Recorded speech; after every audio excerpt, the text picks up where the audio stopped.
ನನ್ನನ್ನು ಕ್ಷಮಿಸಿ ಬಿಡು ತಮ್ಮ. ಕ್ಷಮಿಸಲಿಕ್ಕೆ ನೀನು ಯಾವ ತಪ್ಪು ಮಾಡಿಲ್ಲನ್ನ. ಈಗ ಇವಳನ್ನು ಮನಸಾರೆ ಪ್ರೀತಿಸುತ್ತಿರುವೆ. ಆಕಸ್ಮಿಕವಾಗಿ ವಿಧಿ ಆಟದಲ್ಲಿ ನೀವು ಸೋತು ಬೇರೆ ಬೇರೆ ಆದರೆ ಅಂತ ಪ್ರಸಂಗ ಬರೋದಿಲ್ಲ. ಅಂತ ಪರಿಸ್ಥಿತಿ ಬಂದಿದೆ ಆದರೆ ಇಡೀ ಜಗತ್ತನ್ನೇ ಎದುರು ಹಾಕಿಕೊಂಡು ನಿಲ್ಲುವೆ. ಜಗತ್ತನ್ನು ಆಳುವ ದೇವರು ಸಾಮಾನ್ಯದವನಲ್ಲನ್ನ. ಅವನಾಡಿಸುವ ಚದುರಂಗದ ಆಟದಲ್ಲಿ ನಾವೆಲ್ಲರೂ ಸೋಲಲೇಬೇಕು. ಈ ಪ್ರೀತಿ ಎನ್ನುವ ಶಬ್ದ ಸಿಹಿಯಾದ ವಿಷವಿದ್ದಂತೆ, ಕೊಲ್ಲುವುದಕ್ಕೂ ಬಿಡುವುದಿಲ್ಲ, ಬದುಕುವುದಕ್ಕೂ ಬಿಡುವುದಿಲ್ಲ. ಕೊನೆ ಗಳಿಗೆಯಲ್ಲಿ ಯಾವ ತೀರ್ಪು ನೀಡುತ್ತದೆಯೋ ಅಂತ ಹೇಳಲಿಕ್ಕೇನೂ ಆಗುವುದಿಲ್ಲ. ಬಾಬಾ, ನಮ್ಮ ದೈವ ಬರಹದಲ್ಲಿ ಏನಿದೆಯೋ ಅದು ನಡೆಯಲೇಬೇಕು. ನನಗೆ ಕಾಲೇಜಿಗೆ ಸಮಯವಾಗಿದೆ, ನಾಡಿನ ಬರುವೆ. ತಮ್ಮ, ನೀನು ಇತ್ತಿತ್ತಲಾಗೆ ತುಂಬಾ ಬದಲಾಗಿದೆಯಾ. ನಮ್ಮ ದನಿಯರಿಗೆ ಹೇಳಿ ಎಲ್ಲಿಯಾದರೂ ಒಂದು ಕೆಲಸ ಕೊಡಿಸುತ್ತೇನೆ. ಸುಮ್ಮನೆ ನೀನು ಊರರು ತಿರುಗಬೇಡ. ಸುಮ್ಮನೆ ತಿರುಗಾಡಲಿಕ್ಕೆ ನಾನೇನು ಹುಚ್ಚನಲ್ಲ. ಎಚ್ಚರದಿಂದ ನಡೆದು ನನ್ನ ಜೀವಕ್ಕೊಂದು ನೆಲೆ ತೋರಿಸಿಕೊಳ್ಳುವೆ. ಅಂದ ಚಂದವಾದ ಜೀವನಕ್ಕೆ ಚಾಟಿಯೇಟನ್ನು ಕೊಟ್ಟು ಪದೇ ಪದೇ ಅವಳ ನೆನಪಿನಲ್ಲಿ ಕಾಲ ಕಳೆಯುವ ಹಾಗೆ ಮಾಡಿ ಹೋದಳಲ್ಲ, ಅವಳಿಗೊಂದು ಗತಿ ಕಾಣಿಸಿದಾಗಲೇ ನನಗೆ ನೆಮ್ಮದಿ. ನೋಡುತ್ತಮ್ಮ, ಅವಳು ನಿನ್ನನ್ನು ಮರೆತು ಬೆಂಗಳೂರು ಸೇರಿದ್ದಾಳೆ. ಅವಳನ್ನು ಮರೆತು ನೀನು ಮುಂದಿನ ದಾರಿಯನ್ನು ನೋಡಿಕೋ. ಯಾವ ದಾರಿಯನ್ನು ಹುಡುಕಲಿ ಅನ್ನ? ಪ್ರತಿದಿನ ಹೆಂಡರು ಮಕ್ಕಳನ್ನು ದುಡಿಯಲಿಕ್ಕೆ ಹಚ್ಚಿ ಬಸ್ ಸ್ಟ್ಯಾಂಡಿನಲ್ಲಿ ಕುಳಿತು ಇನ್ನೊಬ್ಬರ ಬಗ್ಗೆ ಆಡಿಕೊಳ್ಳುವ ಜನರ ಜೊತೆ ಚಕ್ಕಂದ ಓಡಬೇಕೆ? ಇಲ್ಲ, ನಾನು ದುಡಿದು ಇನ್ನೊಬ್ಬರಿಗೆ ಲಾಭ ಮಾಡುವ ಲಪಂಗರ ಜೊತೆ ಸುತ್ತಾಡಬೇಕೆ? ನಾನು ಯಾಕೆ ಹೀಗೆ ಮಾಡುತ್ತೇನೆ, ಯಾರಿಗಾಗಿ ಮಾಡುತ್ತೇನೆ ಎಂಬುದು ನಿನಗೆ ತಿಳಿಯುವುದಿಲ್ಲ. ನೋಡುತ್ತಮ್ಮ, ನೀನು ಆಡುವ ಮಾತು ನನಗೆ ಒಂದು ಅರ್ಥವಾಗುತ್ತಿಲ್ಲ.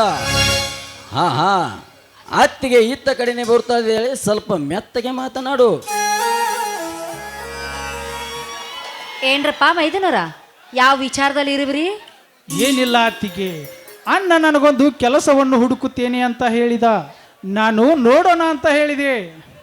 ಹೌದಪ್ಪ, ಈ ಊರಲ್ಲಿ ಖಾಲಿ ತಿರುಗುವುದಕ್ಕಿಂತ ಗಂಡಸು ಎನಿಸ್ಕೊಂಡವನು ಯಾವುದಾದ್ರೂ ಒಂದು ಉದ್ಯೋಗದಲ್ಲಿದ್ರೆ ಅದು ಚಂದ.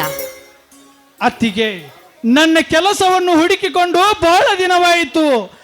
ಆಕಾಶದಲ್ಲಿ ಮಿನುಗುತ್ತಿರುವ ನಕ್ಷತ್ರಗಳನ್ನು ನೋಡಿ ಮಿಟುಕುಲಾಡಿಯರ ನರ ಕೇಳುವ ನಾಯಕನಾಗಿದ್ದೇನೆ. ಅತ್ತಿಗೆ, ನನಗೆ ಸುಖದ ಸುಪ್ಪತ್ತಿಗೆ ಬೇಕಾಗಿಲ್ಲ, ನನಗೆ ಯಾರ ಆಶ್ರಯವೂ ಬೇಕಿಲ್ಲ. ಆ ಕವಿಯೇ ನಿರ್ಧರಿಸುತ್ತಾನೆ ನಾನು ಏನು ಮಾಡಬೇಕು, ಹೇಗೆ ಇರಬೇಕೆಂಬುದನ್ನು.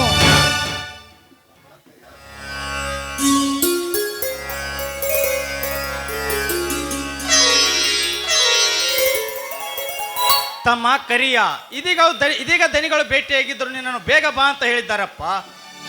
ಆಯ್ತಣ್ಣ, ಈ ಸದ್ಯಕ್ಕೆ ಹೋಗುವೆ. ತಮ್ಮ ಬದ್ರಿ, ನಿನ್ನೆ ರಸ್ತೆಯಲ್ಲಿ ಕುಡಿಯುತ್ತಾ ನಿಂತಿರುವೆ ಅಂತೆ. ಯಾಕೆ ತಮ್ಮ ಹೀಗೆ ಮಾಡುತ್ತಿರುವೆ? ತಮ್ಮ, ನಾಳೆ ನಿನಗೆ ಏನಾದರೂ ಹೆಚ್ಚು ಕಡಿಮೆ ಆದರೆ ತಡೆದುಕೊಳ್ಳುವ ಶಕ್ತಿ ಆ ಭಗವಂತ ನನಗೆ ಕೊಟ್ಟಿಲ್ಲಪ್ಪ, ನನಗೆ ಕೊಟ್ಟಿಲ್ಲ. ಅಣ್ಣ, ನನ್ನ ಬಗ್ಗೆ ನೀನೇನು ಯೋಚಿಸಬೇಡಣ್ಣ. ನಿನ್ನ ಮರ್ಯಾದೆ ಕಳೆಯುವಂತ ಕೆಲಸ ನಾನು ಇಲ್ಲಿಯವರೆಗೂ ಮಾಡಿಲ್ಲ, ಇನ್ನು ಮುಂದೇನೂ ಮಾಡುವುದೂ ಇಲ್ಲ. ಹಾಗಿದ್ದರೆ ಆ ಹುಡುಗಿಯನ್ನು ಮರೆತು ನಾನು ಹೇಳಿದ ಹಾಗೆ ಕೇಳಪ್ಪ. ಮರೆತು ಬಿಡು ಅನ್ಯಲಕ್ಕೆ. ಅನ್ಯರ ಜೊತೆ ಸೇರಿ ದೋಸ್ತಿ ಮಾಡಿ ಆಸ್ತಿ ಕಳೆದುಕೊಂಡಿಲ್ಲ. ನೇತ್ರ ನನ್ನ ಹೃದಯದ ದೇವತೆ. ಸದ್ಯ ಅವಳಿಂದ ನನಗೆ ಮೋಸವಾಗಿರಬಹುದು. ಯಾಕೆ ಹೀಗೆ ಮಾಡಿದಳು, ಯಾವ ಕಾರಣಕ್ಕೆ ಹೀಗೆ ಮಾಡಿದಳು ಎಂದು ಉತ್ತರ ಬೇಕಿದೆ. ಅವಳು ಉತ್ತರವನ್ನು ಕೊಟ್ಟರೆ ಸರಿ, ಒಂದು ವೇಳೆ ಉತ್ತರವನ್ನು ಕೊಡದಿದ್ದರೆ ಅವಳಿಗೆ ಕುತ್ತು ತರುವ ಚತುರ ನಾನಾಗುವೆ.